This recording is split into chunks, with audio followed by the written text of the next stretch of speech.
Shalom Bapak Ibu Saudara-saudari yang saya kasihi di dalam nama Tuhan Yesus Kristus. Pada kesempatan hari ini saya mengajak Bapak Ibu Saudara-saudara kita belajar bersama-sama dari suatu kebenaran firman Tuhan yang akan saya sampaikan untuk kita semua. Nah, firman Tuhan yang mau saya sampaikan yaitu tentang doa. Nah, saya ada beberapa penafsir yang mengatakan bahwa doa merupakan nafas bagi orang percaya. Ada juga yang mengatakan bahwa doa itu adalah kekuatan. Ya, ada juga yang mengatakan doa adalah hubungan komunikasi atau hubungan yang intim dengan Tuhan. Nah, ada banyak hal yang lain. Ya, Bapak Ibu, kalau kita melihat bagaimana para teolog mengatakan bahwa doa bermacam-macam doa. Nah, tapi pada saat ini saya mengajak kita semua untuk belajar bersama-sama. Nah, lalu saya mau bertanya,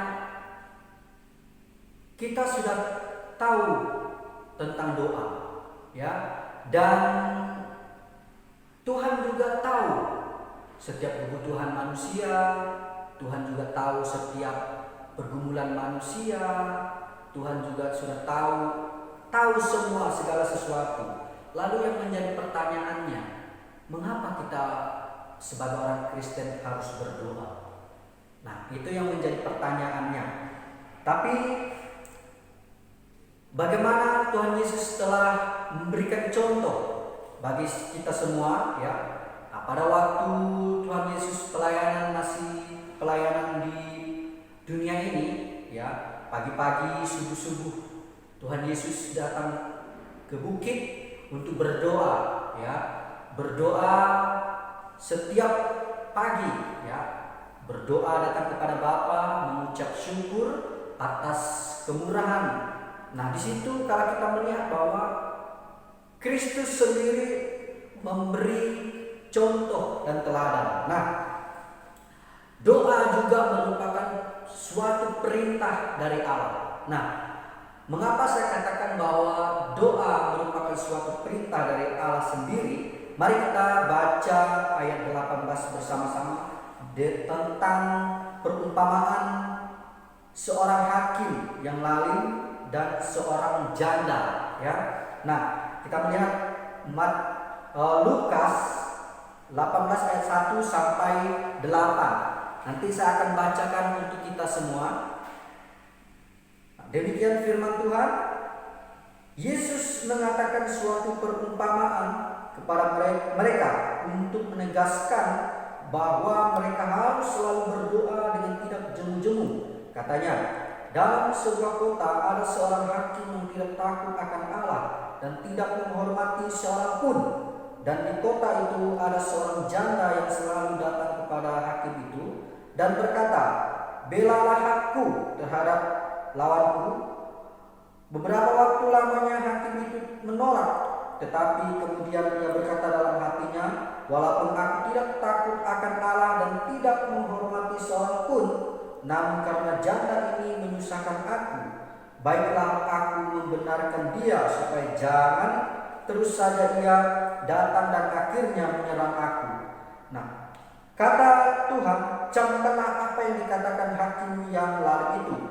Tidakkah Allah yang membenarkan orang-orang pilihannya yang siang malam berseru kepadanya, dan adakah yang mengulur waktu sebelum menolong mereka? Aku berkata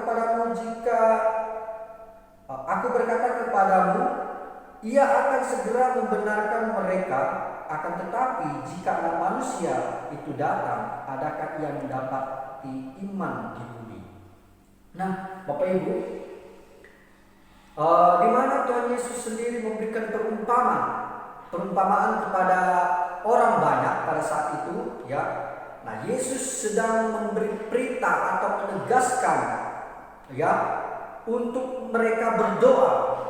Nah, Tuhan Yesus mengatakan di ayat 1, Yesus mengatakan suatu perumpamaan kepada mereka untuk menegaskan bahwa mereka harus selalu berdoa dengan tidak jemu-jemu.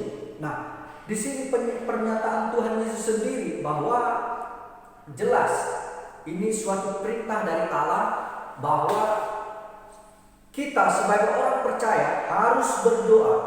Nah, dengan tidak jemu-jemu. Nah, kalau kita melihat ada di sebuah kota seorang hakim yang tidak benar. Nah, di situ ada seorang janda. Nah, janda ini seringkali mendatangi si hakim ini, hakim yang lalim. Nah, dan janda ini datang kepada hakim dan dia berkata, "Pak Hakim, kiranya tolonglah bela hakku dari lawanku." Nah, beberapa kemudian namanya si hakim ini selalu menolak janda ini dan tidak menghiraukan apa yang janda ini butuhkan atau seorang janda ini ketika dia mendatangkan hakim ini. Nah, namun wanita ini, janda ini terus datang kepada si hakim itu. Akhirnya hakim berubah pikiran. Daripada si janda ini terus-menerus menyusahkan aku, lebih baik aku menolong si janda ini. Nah, Bapak Ibu, apa yang kita pelajari dari seorang janda ini? Demikian juga Allah adalah hakim yang adil. Allah adalah hakim yang benar.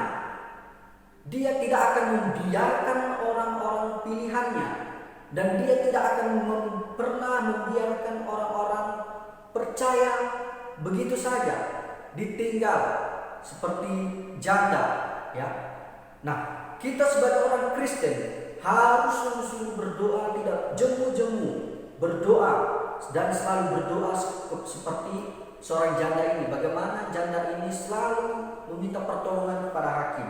Nah, demikian juga kehidupan kita, Bapak Ibu. Kita harus selalu berdoa, ya.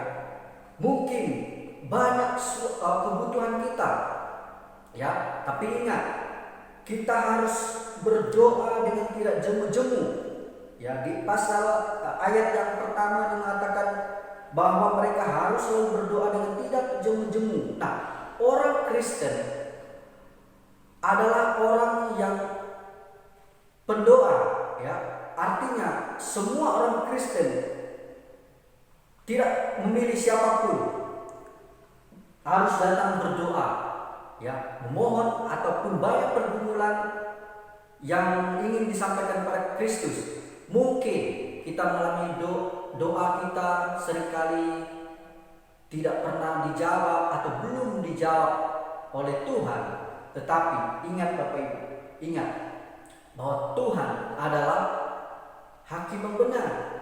Dia selalu mendengarkan ucapan atau permohonan doa kita, apa yang kita perlukan. Nah, kalau kita melihat di pasal ayat yang ke-7, tidakkah Allah akan membenarkan orang-orang pilihannya siang malam berseru kepadanya dan adakah ia mengulur-ulur waktu sebelum menolong mereka? Aku berkata kepadamu, ia akan segera membenarkan mereka, akan tetapi jika anak manusia itu datang, adakah dia mendapati iman di bumi? Nah, ini menjadi pertanyaan bagi kita sebagai orang percaya, sebagai orang Kristen. Adakah akhir-akhir ini kita sungguh-sungguh berdoa seperti janda ini? Nah, kita datang kepada Tuhan berdoa dengan sungguh-sungguh, meminta Tuhan membela hak kita. Apa yang harus Tuhan belakan hak kita? Nah, kalau kita melihat di mana-mana gereja Tuhan dibakar, gereja Tuhan dianiaya, orang-orang Kristen dianiaya, ya. Bahkan banyak orang Kristen dibunuh. Nah, oleh sebab itu kita harus seperti janda ini yang gigih, yang terus datang kepada hakim. Kita harus datang kepada Tuhan karena Kristus adalah hakim yang sejati, hakim yang benar. Kita minta pembelaan Kristus. Kita harus berdoa dengan tidak jemu-jemu, berdoa buat orang-orang Kristen yang pada saat ini teraniaya dimanapun berada. Ya, kalau kita melihat di luar negeri bagaimana orang-orang Kristen dianiaya, kalau ke gereja harus melewati tantangan, kalau tidak, apakah dengan datangnya kepada Tuhan ada jaminan? Tentu ada banyak orang-orang yang tidak menyukai orang-orang Kristen. Nah, oleh sebab itu kita harus berdoa buat kita, ya, supaya Tuhan bela hak kita. Nah, apa yang menjadi bela hak kita? Mungkin akhir-akhir ini kita mengalami kesulitan demi kesulitan, ya. Kita datang kepada Tuhan dengan sungguh-sungguh berdoa, seperti seorang janda ini, bagaimana ia gigih dalam berdoa. Nah, poinnya Bapak Ibu, kita harus berdoa dengan sungguh-sungguh. Artinya tidak jemu-jemu Bapak Ibu, ya, dan terus berdoa kepada Tuhan, ya. Datang kepada Tuhan dengan rendah hati, berdoa, bersekutu dengan Tuhan. Nah, karena doa merupakan kekuatan bagi orang percaya. Doa juga merupakan pengharapan bagi orang percaya. Nah, Bapak Ibu, itu saja firman Tuhan yang saya bagikan untuk kita semua. Kiranya Tuhan Yesus memberkati. Shalom.